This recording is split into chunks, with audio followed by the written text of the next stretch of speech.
Delighted to be here at the inaugural session on taking stock of India-UK economic relations. It's a very important visit by a high-part CII delegation to the UK.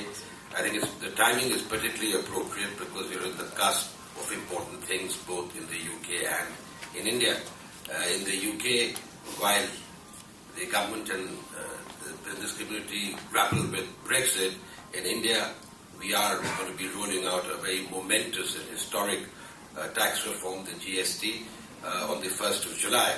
So I think this is a good time for the business communities on in both countries to take stock of what has been happening in the bilateral economic and commercial engagement. The news from statistics that are available now is not particularly good for our bilateral trade, which has actually dropped by about over 12% in the year 16-17, our financial year, which runs from the 1st of April to 31st of March, as compared to the previous year. Our total trade in goods, which was about $14.2 billion, has now dropped to $12.2 billion, almost a 12 to 13% drop. But what is more alarming is UK exports to India has dropped by an astounding 29%, from $5.1 billion to $3.6 billion. And Indian exports have also dropped by 3%, from $8 billion downwards. But I think important is to note that there has been a drop in Indo-UK bilateral trade in goods. Of course, trade in services is separate. We don't have the statistics yet for that, but in the year 2015, for instance, that trade was valued at £4.2 billion. So I think, or £4.9 billion. So I think the trade in services, which is obviously very important because both our economies, especially India, is essentially services oriented. But I'm not sure whether these statistics actually reveal the real picture, because in this era of globalization, there is so much manufacturing done in third countries, components manufactured here are sent to the United States and then shipped out to India, and US exports to India. Case in example is the BAE Systems howitzers, which are being supplied to the Indian Armed Forces. But there are many other such examples. But nevertheless, I think we need to take note of this drop in trade in goods and try and analyze why that has happened. One obvious reason is the general global downturn, but I don't think that is by itself a sufficient reason. Brexit and the uncertainties associated with it perhaps could be one reason. But I think I leave that to experts to analyze the statistics and come up with suggestions on how we can boost our trade in goods. Apart from that, on the investment front, while the UK is one of the major investors, about 7% of the total, 8% of the total foreign direct investment since 2000, cumulatively about $24.59 billion, if I remember correctly. UK was till recently the largest G20 investor into India, the third largest overall after Mauritius and Singapore, but that has changed again. Japan has now become the largest G20 investor to India and the third largest overall. But that is just it's marginally more than the total UK investment, and I do hope that this is a temporary blip because there is a lot of interest in the Indian market in the UK. And judging by, of course, your presence and the response that we get to delegations coming here, ministerial visits, obviously India is not just the flavor of the season, but an economy that has done extremely well in the past few years. It still remains the fastest growing large economy in the world, and obviously with greenfield FDI totaling around $130 billion since its government came to power, obviously an extremely attractive destination, despite what you read in some of your mainstream newspapers and magazines. Having said that, I just wanted to dispel one, before I proceed, one misnomer on the GST. Yesterday, a reputed financial daily in London carried a whole page on the GST, and I was quite amazed to see that it based itself, or that report based itself on certain myths being propagated in India, and interviews carried out with people who are obviously not aware of what is happening. One myth that this article talks about is the multiplicity of forms that needs to be filled out. As far as I know, there are only 2 forms that need to be filled out, and those 2 forms are then, of course, multiplied online, and the person who fills up the form doesn't need to bother about that. It takes only 10 minutes of internet time once in 15 days to fill those forms out. And if you don't have internet connectivity, and I presume most of the business community in India have smartphones, they can even use mobile connectivity to fill out these forms. So that's one myth that's disputed. The second one, of course, is regarding whether the time, the burden that is taken, and in filling up this form, I already mentioned 10 minutes. The government is very careful, for instance, in distinguishing between deliberate defaulters, people who deliberately don't fill up those forms, and those who make mistakes. Now, obviously, when the GST is rolled out, there's going to be teething troubles with such a huge reform in such a large country with such a large economy. Obviously, there's going to be teething problems, but I'm sure the government is fully alive to these possibilities, and I'm sure that on the 1st of July, this is going to be a truly historic rollout. But apart from that, I just thought I would say this at the beginning, but as far as India-UK relations are concerned, I think the sky is the limit, because there is, again, so much happening that we're unaware of, apart from the trade and the investment, etc. But there are certain priority areas where both countries are looking at very closely.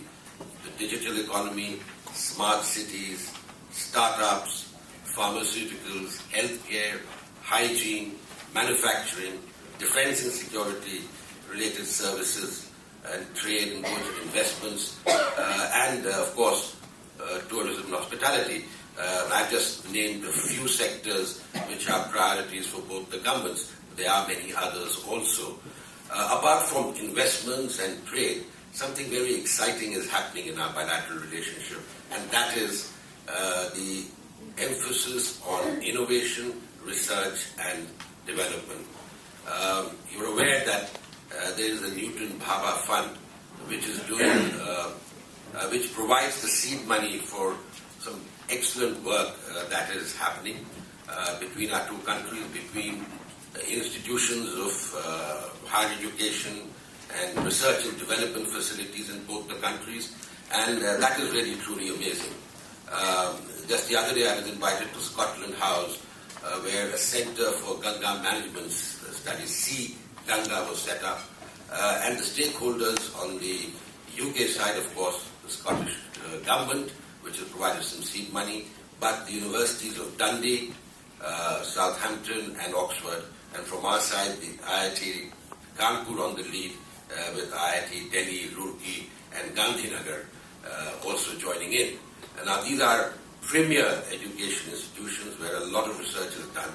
Of course, this is a very long project. It's something that will probably take over 20 years, 25 years, maybe even more, going by the experience of efforts in cleaning up the Thames and other rivers in the world. So, but it's something which is of priority to the government of India and to the Prime Minister personally.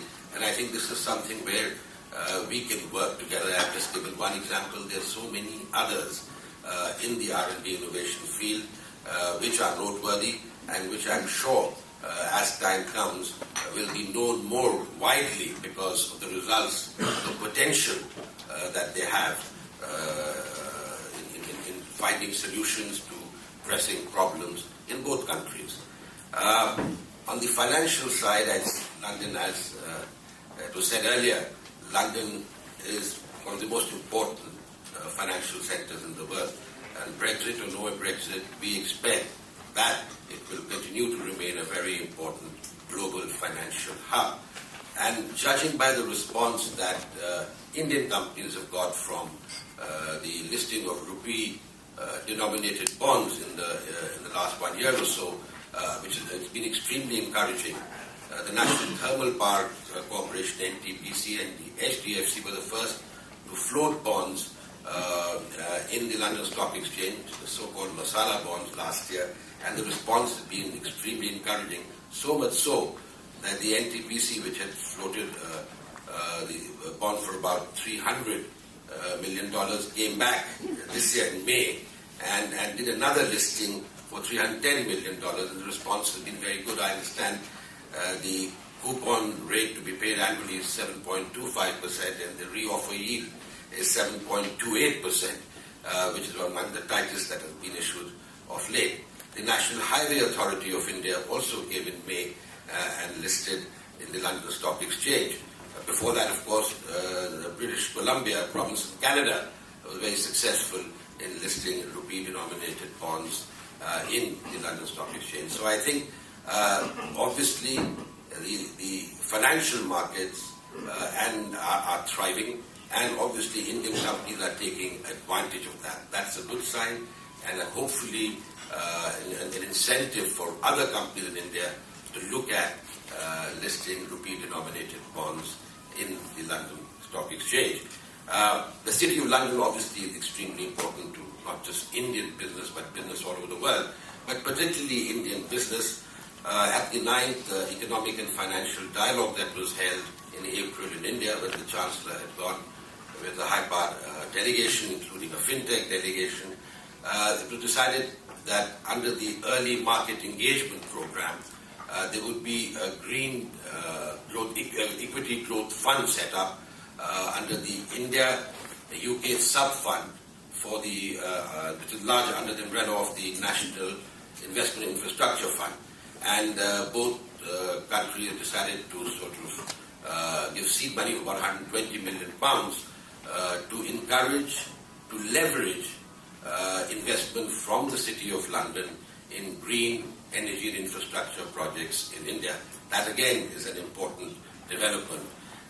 So I'd just like to sum up and say that while we may not have very good news on the statistics that are coming in, I think that perhaps is just a temporary blip.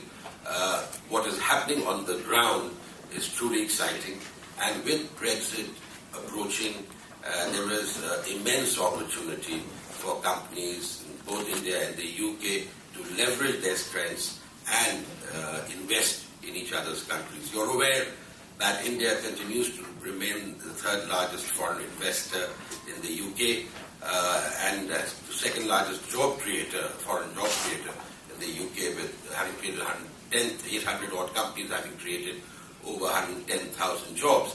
So I think, and UK likewise, British companies have done extremely well in India and have created a large number of jobs.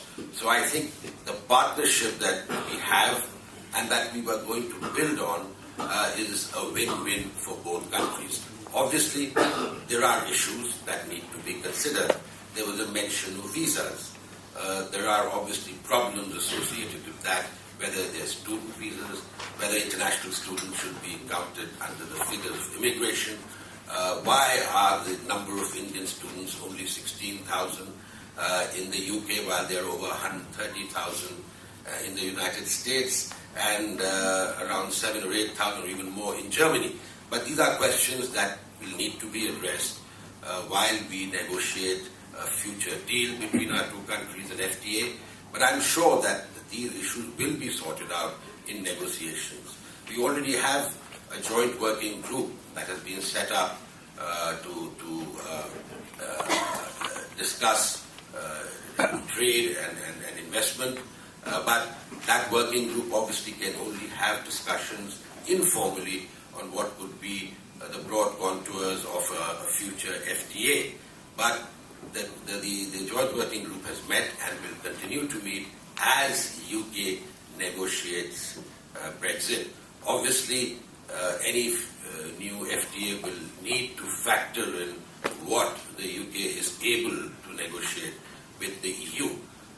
But having said that, I'm quite optimistic that as far as India-UK economic relations go, we are headed in the right direction, and I'm confident that in the years to come, we will actually move our trade in goods and services to a higher plane. UK is now India's 17th largest trading partner, slipped from 12 a year ago. But as I said, hopefully that direction will be reversed in the coming years. And I'm very happy that CII has come with such a high-powered delegation here to engage with all of you and to see how this can be done. And I'm grateful again to CII for inviting me to speak to you on this occasion, and I'd like to wish all of you very successful deliberation. Thank you.